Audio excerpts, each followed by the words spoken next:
السلام علیکم دوستو، آج جو ہمارا ٹاپک ہے وہ ہے اردو ناول کا ارتقاء۔ آج ہم اردو ناول کے ارتقاء کے بارے میں جانیں گے۔ چلیے شروع کرتے ہیں۔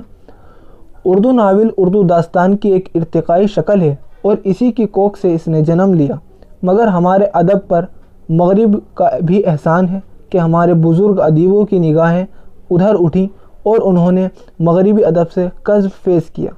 مولوی نذیر احمد کے کئی ناول انگریزی ناولوں سے متاثر ہو کر لکھے گئے۔ مولوی نذیر احمد کے مرات العروض 1869 میں شائع ہوئی۔ یہ اردو کا پہلا ناول ہے۔ اس ناول میں مولوی صاحب نے اکبری اصغری دو بہنوں کا قصہ بیان کیا ہے۔ ایک سلیقہ مند ہے، دوسری بدتمیز اور پھوہڑ۔ ایک اپنے گھر کو اپنے عادات و اطوار سے جنت بنا دیتی ہے، دوسری اپنی بد زبانی اور بد سلیقی سے دوزخ۔ دونوں بہنوں کے قصے الگ الگ لکھے گئے، اس لیے پلاٹ میں مکمل ربط پیدا نہ ہو سکا۔ اس کا دوسرا عیب مصنف کے حد سے بڑھی ہوئی مقصدیت ہے، جس نے فنی نقطہ نظر سے ناول کو نقصان پہنچایا۔ آگے چل کر ان کا فن نکھرتا گیا۔ خامیاں تو ان کے ناولوں میں بہرحال نظر آتی ہیں، لیکن اس لیے نظر انداز کی جا سکتی ہیں کہ نذیر احمد اردو ناول میں بنیاد ڈال رہے تھے۔ نذیر احمد کے بعد رتن ناتھ سرشار نے اس صنف کو آگے بڑھایا۔ انہوں نے بہت سے ناول لکھے، لیکن سب سے زیادہ مقبولیت فسانہ آزاد کو حاصل ہوئی۔ انہوں نے لکھنؤ کی تہذیب و معاشرت کی مرقع کشی کی، لیکن ناول کو قسط وار اور اس بے توجہی سے لکھا کہ ربط تسلسل باقی نہ رہا۔ آزاد اور خوجی کے کردار بہت خوب ہیں، مگر اصلیت سے ذرا دور ہے۔ یہاں بھی وہی عذر پیش کرنا پڑتا ہے کہ اردو ناول ابھی عالم طفیلیت میں تھا، اس لیے یہ خامیاں قابل درگزر ہیں۔ ان دونوں کے بعد مولانا عبدالحلیم شرر اور محمد علی طبیب کا زمانہ آتا ہے۔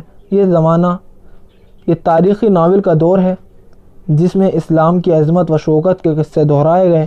شرر کی شہرت کا دار و مدار ملک عزیز ورجینا اور فردوس بنی پر ہے۔ یہ دوسرا ناول ان کا شاہکار ہے۔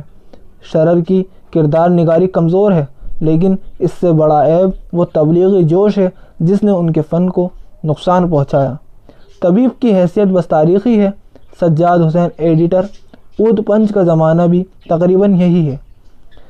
ان کے ناول حاجی بغلول، کایا پلٹ اور احمق الدین نے بہت شہرت پائی۔ مرزا محمد ہادی رسوا کا نام اردو ناول کی تاریخ میں آب زر سے لکھا جائے گا کہ انہوں نے امراؤ جان ادا جیسا زندہ جاوید ناول اردو ادب کو دیا۔ ذات شریف اور شریف زادہ ان کے تقریباً کم رتبے ناول ہیں۔ اس کے بعد ایک اور فنکار نے ناول کی دنیا میں قدم رکھا جس نے اس فن کو نئے رنگ و آہنگ سے آشنا کیا۔ یہ پریم چند تھے۔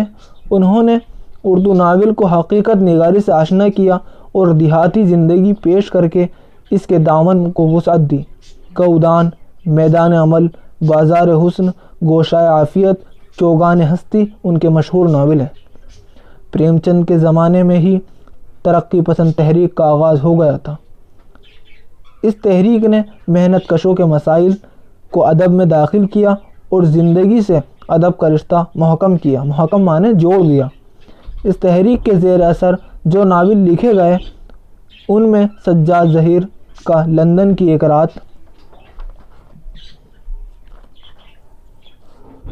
قاضی عبدالغفار کا لیلہ کے خطوط، عصمت چغتائی کا ٹیڑھی لکیر، قرۃ العین حیدر کا آگ کا دریا، کرشن چندر کا شکست اور عزیز احمد کا گریز قابل ذکر ہے۔ عزیز احمد نے کرداروں کی ذہنی کشمکش بڑے فنکارانہ انداز میں پیش کی ہے۔ قاضی عبدالغفار نے بھی یہی انداز اختیار کیا۔ عصمت چغتائی نے بھی تحلیل نفسی کا طریقہ اپنایا۔ انہوں نے متوسط مسلمان گھرانوں کے لڑکے لڑکیوں کے جنسی مسائل کا انتخاب کیا۔ کرشن چندر نے زیادہ جوش و خروش سے اشتراکی خیالات کا پرچار کیا۔ اسی دور میں عزیز احمد نے ایسی بلندی ایسی پستی گریز اور ہوس جیسے کامیاب ناول لکھے۔ قرۃ العین حیدر نے مغربی ادب کا گہرا مطالعہ کیا۔ انہوں نے اردو ناول کو ایک نئی ٹیکنیک شعور کی روح سے آشنا کیا۔ آگ کا دریا، میرے بھی صنم خانے، آخر شب کے ہمسفر، چاندنی، گردش رنگ چمن ان کے مقبول ناول ہیں۔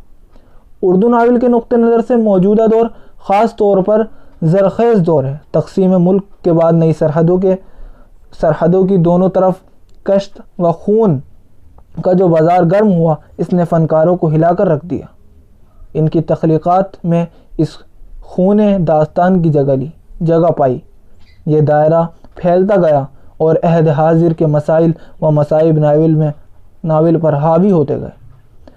انداز پیشکش بھی بدلا۔ انسانی رشتوں کی پیچیدگیاں، ذہنی کشمکش رفتہ رفتہ اردو ناول میں زیادہ جگہ پاتی گئیں۔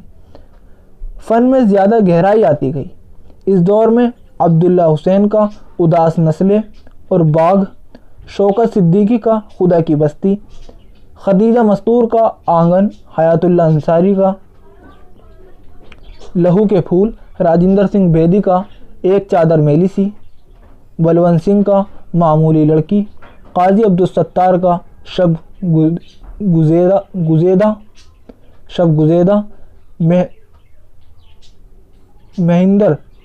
مہندر ناتھ کا ارمانوں کی سیج، جمیلہ ہاشمی کا تلاش بہار اور روحی جیلانی بانو کا ایوان غزل، انور سجاد کا خوشیوں کا باغ، انتظار حسین کا بستی، سلیم اختر کا ضبط کی دیوار جیسے معرکہ آرا ناول وجود میں آئے۔ تو دوستو، یہ آج کی ہماری ویڈیو تھی اور ہم نے نیا چینل بنایا ہے، اس کا نام ہے ماسٹر صاحب۔ اگر آپ کو یہ ویڈیو پسند آئی ہے یا آپ کو اردو سے متعلق کوئی بھی نئی ویڈیو چاہیے تو آپ ہمارے کو کمنٹ میں لکھ سکتے ہیں، اور آپ سے درخواست ہے کہ ہمارے چینل کو سبسکرائب ضرور کریں۔ السلام علیکم۔